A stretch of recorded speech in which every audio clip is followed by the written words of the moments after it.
why are there so many toxic people in my life?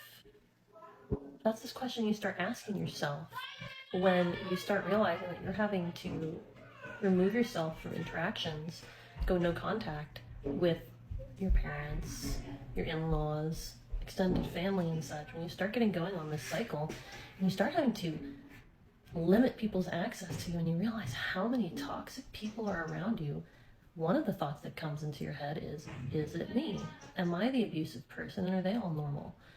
But I want to give you an alternate explanation for this because it's the one that I've settled on. And what it is that until you start to do your own healing work, you will find yourself regularly repeating relationships where you are being taken advantage of, where you are being abused. And it is not your fault. And I'm not saying in any way to blame those who are survivors. But because it's familiar and our brains are trained to look for safety and familiarity, we tend to find ourselves in these abusive relationships because we've learned how to navigate them and it's familiar to our brains.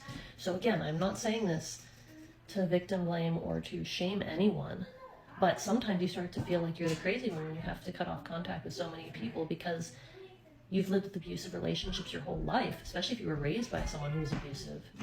And so, of course, until you start to heal that in yourself, you're gonna find yourself drawn to those relationships because you haven't recognized that they're abusive maybe when you start them.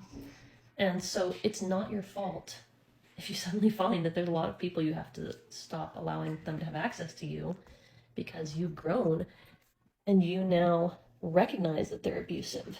So if you are feeling like there's something wrong with you, just know that is not the case. Your brain tries to protect you the best way it can, and one of the ways it does that is by putting you in situations that it feels are familiar and that it recognizes.